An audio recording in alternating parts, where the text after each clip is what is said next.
Halo guys, kembali lagi di Riko Official. Jangan lupa like, komen, dan subscribe ya. Halo Moy, gue baru sampai apartemen. Anya menjawab panggilan telepon Amor begitu ia masuk ke dalam apartemen dan menguncinya. Jam 8 nanti lo ada waktu nggak? Tanya Amor. Sambil melepas sepatunya, Anya terkekeh geli mendengar Amor bertanya tentang waktu luangnya nanti. Faktanya, sejak ia memutuskan menghindari Pasha dan anak buahnya, aktivitas di luar apartemen hanyalah pergi ke kantor. Sisanya ia gunakan untuk bersembunyi di apartemennya. Banyak Moy, kenapa? Lo mau ajak gue kemana? Anya balik bertanya. Jam 8 nanti ada perayaan sederhana ulang tahun Jovan. Lo datang ya ke rumah gue, nanti gue suruh sopir jemput lo. Ujar Amor membuat Anya terdiam ragu. Kalau lo khawatir masih kurang aman, gue suruh juga security rumah gue jemput lo, gimana? Amor berusaha meyakinkan Anya.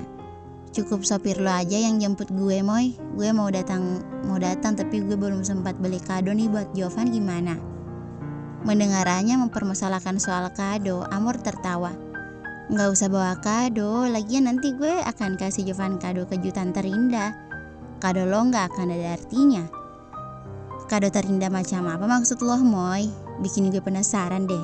Anya bertanya dengan geli sembari merebahkan tubuhnya di atas kasur. Beberapa anggota tubuhnya masih terasa sakit akibat terjatuh tadi. Psst. Amor meredahkan suaranya. Cuma lo yang gue kasih tahu. Jadi jangan bilang ke siapapun, oke? Oke, lo mau kasih kejutan apa buat Jovan? Sebelum bobo, gue mau nari striptease di depannya. Jawab Amor dengan suara agak berbisik. Hah? Strip apaan? Anya merasa ia telah salah dengar. Striptease Anya. Suara Amor sedikit lebih keras dari sebelumnya. Tarian erotis yang buka baju satu persatu itu loh. Astaga. Tawa Anya pecah. Ia sampai berguling-guling di atas kasurnya. Lo gak malu sama gelambir? Ledeknya kemudian masih di tengah-tengah tawanya. Mendengar Anya meledekkan soal gelambir, Amor tertawa congkak sambil menjawab. Maaf ya, gelambir di perut gue udah pamitan jauh-jauh hari. Arta tertawa kian. Anya tertawa kian keras. Selama ini ia terlalu memikirkan dirinya sendiri hingga melewatkan prestasi yang telah sahabatnya itu berhasil capai. Gak percaya, sekarang gue kirimin foto perut gue nih. Oke gue percaya, lo gak usah kirim foto segala. Tapi yang tersisa tinggal bekas operasi sesarnya aja sih. Tambah Amor menyebutnya dengan nada sedih. Gue pengen cepat-cepat hilangkan, tapi Jovan malah menyukainya. Katanya perut gue jadi terlihat seksi. Ya bagus Don, suami lo gak pernah rewel dengan penampilan lo. Ya udah, jangan bahas lagi. Jam 7:30 nanti sopir gue akan jemput lo. Jangan lupa mandi ya, gue gak mau pesta kecil Jovan bau asem gara-gara lo. Ya iyalah, gue pasti mandi. Emangnya gue Arta yang mandinya sehari sekali. Tanpa sadar Anya keceplosan menyebut nama Arta. Dia yang dengan sengaja ia hindari di lobi kantor sebelum pulang tadi.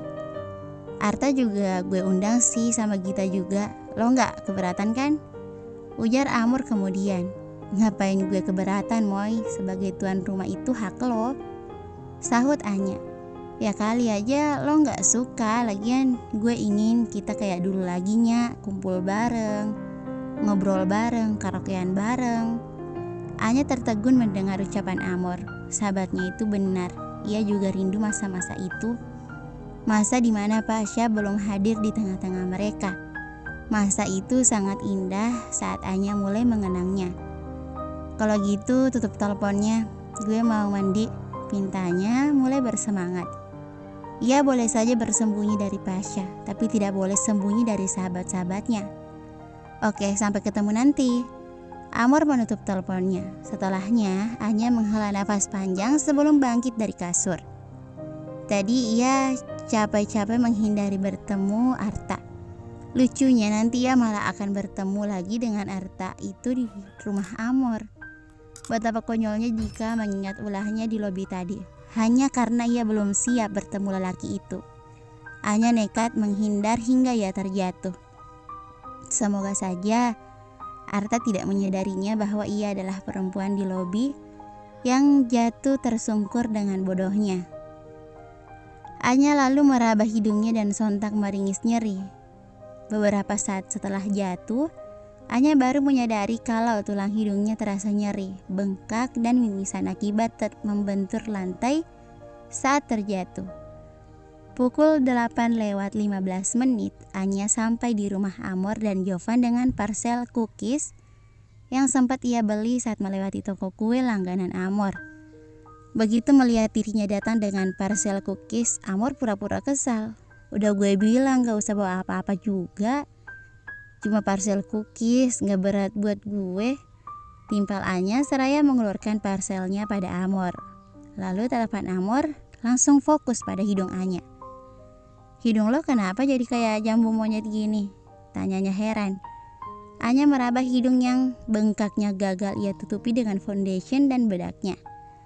Gue habis jatuh, Anya meringis. Hah? Gimana ceritanya? Panjang ceritanya, nanti aja gue ceritain. Pokoknya jangan kasih tahu siapapun kalau gue habis jatuh. Tapi bukan karena Pasha kan? Tukas Amor menyelidik. Takut Anya berbohong untuk menutupinya. Bukan, jawab Anya meyakinkan Amor. Ya udah, gue ke dapur dulu. Lo ke ruang tengah dulu ya. Amor menariknya masuk menuju ruang keluarga di mana Jovan, si kembar, dan ibu mertuanya berada. Tapi Anya tidak melihat ada sosok Arta dan kekasihnya di sana. Setelah Amor meninggalkan Anya untuk ke dapur. Selamat ulang tahun, Jov. Anya menjabat tangan Jovan yang tampak sedang berdiri sambil menggendong putrinya, Momo, sementara kembarnya Everest berada dalam pangkuan sang nenek. Terima kasihnya. Gimana kabar lo belakangan ini? Jovan yang juga telah mengetahui masalah Anya dengan Pasha bertanya dengan sorot mata ingin tahu. Diam-diam tanpa sepengetahuan Anya dan Arta, Jovan berniat akan mengakhiri kerjasamanya dengan perusahaan Pasha. Baik, gue masih aman, Jov. Makasih ya buat perhatian dan bantuan lo selama ini. Anya menjawab namun menutupi fakta soal Pasha yang selalu menerornya dengan kiriman bunga dan memerintahkan anak buahnya untuk mengawasi serta menguntit dirinya. Ya, itu udah jadi keharusan bagi gue dan Amoy, sahut Jovan sambil mempersilahkan Anya untuk duduk di sofa bergabung dengan ibunya yang sedang memangku Everest. Malam Tante Sinta, apa kabar? Anya duduk sambil menyalami ibu mertua Amor dengan mencium kedua pipinya dan terakhir mencium pipi montok Everest. Baik Anya, kamu apa kabar? Kamu tambah cantik deh, puji ibu mertua Amor sambil menyentuh pipi Anya yang tersipu-sipu. Tapi kemudian tampak heran dengan memar bengkak di hidung Anya. Hidung kamu kenapa nak? Kok agak bengkak gitu? Oh, Anya tersadar dan tersenyum lebar. Ini karena ada jerawat di dalam hidung aku tante, jadi bengkak gini deh. Anya berbohong. Serius, tante kirain kamu habis jatuh atau gimana? Jerawat tante, Anya mengulangi untuk menegaskan sambil tersenyum. Pasti sakit banget ya. Tante Sinta yang masih saja penasaran terus berusaha bertanya. Iya tante, susah ngobatinnya, habis jerawatnya ada di dalam. Coba habis ini kompres pakai air hangat 3 kali sehari ya. Jangan dipencet-pencet, bahaya. Saran Tante Sinta. Iya tante, makasih sarannya. Ngomong-ngomong, kenapa nggak datang sama suami? Kali ini pertanyaan Tante Sinta membuat Anya gelagapan untuk menjawab. Suami lagi keluar negeri tante, kunjungan bisnis. Jawab Anya berbohong, jadi nggak bisa datang. Sambil menatap Jovan yang tampak geli menatapnya. Sayang ya, Tante Sinta tampak kecewa. Padahal tante pengen ngobrol banyak pada suami kamu. Abis suami kamu ganteng banget, lebih ganteng dari putra tante. Ujarnya lagi sambil tertawa menatap Jovan yang tampak kurang senang dibandingkan dengan Pasha. Sementara Anya hanya tertawa getir sambil dalam hatinya berkata, Ganteng-ganteng sakit jiwa tante. Lagi pada ngomongin gue yang ganteng banget ini ya. Suara Arta tiba-tiba terdengar dari arah pintu ruang keluarga. Sontak semuanya tanpa terkecuali si kembar menoleh ke sumber suara. Arta telah datang bersama Gita. "Maaf nih kalau kita berdua terlambat," katanya sambil tersenyum dan matanya langsung tertuju pada Anya yang tampak terkejut melihatnya. Bersambung, thank you for watching.